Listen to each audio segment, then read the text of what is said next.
Hey, day 3 of 60 Days of Inspiration. How are you? So today is God's inexhaustible supply. And, growing up, I remember thinking and knowing. I don't know, I think the first time I knew it, I was like 7 or 8 years old. That, I was really lucky. Like, things would come my way. And I don't know, I was always like finding things I loved, getting the right present for my birthday, finding things, just having opportunities. I just was always lucky. And I just, through my whole life, landing amazing jobs and meeting incredible people and getting to travel and just always just super lucky and just always grateful for being so lucky. And I really think that today's reading explains something that maybe I wasn't taught as a kid. And so I thought of it as luck, but it's really more being blessed and resting in the blessing of who we all are and in the blessing that we all have, right? So here we go. God's inexhaustible supply. Never has there been a cosmic famine or a spiritual drought. I am tapped into God's inexhaustible supply. I don't have to beg for, borrow, or steal my good. I am never forgotten, overlooked, or ignored. My every need is met on time and in a most perfect manner.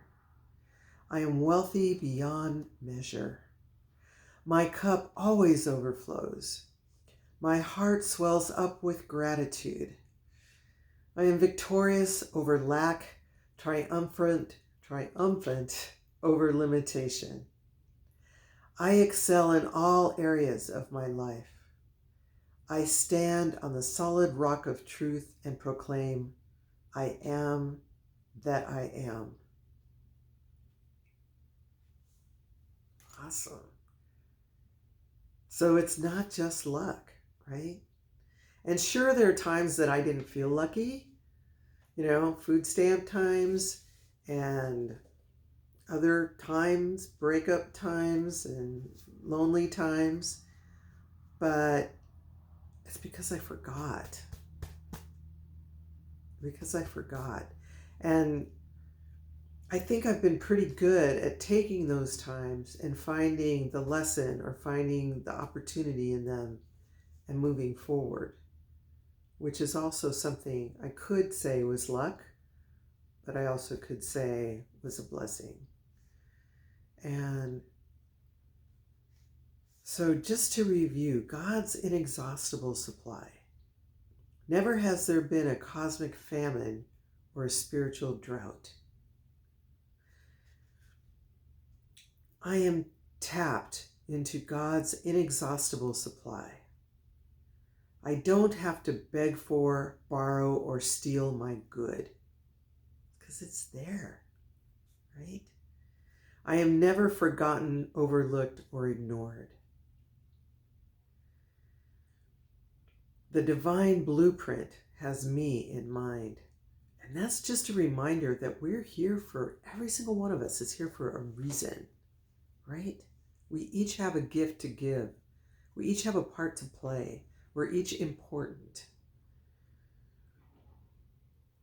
My every need is met on time and in a most perfect manner. And this is the one that's hard, right? Because sometimes our needs are met and we're not sure they're perfect, even though they are. And so if we kind of go with the assumption that they are, then maybe we can figure out why they're perfect, even if they're not kind of what we wanted. Because, hindsight is 20/20, right? I am wealthy beyond measure. My cup always overflows. My heart swells up with gratitude. I am victorious over lack, triumphant over limitation. I excel in all areas of my life. I stand on the solid rock of truth and proclaim, I am that I am. And I am that I am. The I am statement, I was listening to Wayne Dyer the other night, and he said the I am statement is one of the places in the Bible where Creator describes itself. And so I am is our way, when we say I am, is proclaiming the divine within us, that we are part of and born from the divine, right? That's who we are. We're divine, we're like spirit having a human experience, but the main part of us is spirit. The main part of us is the divine. So I am that I am divine, right? All right, on. So it's not luck, it's a blessing, it's grace. We've all got it. And all you need to do is choose to remember. Choose that this is part of grace.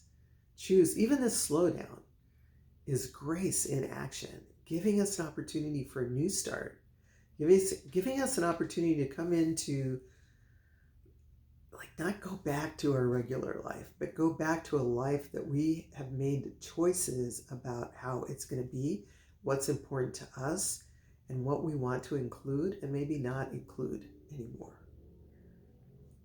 So, God's inexhaustible supply. Right on. Good night.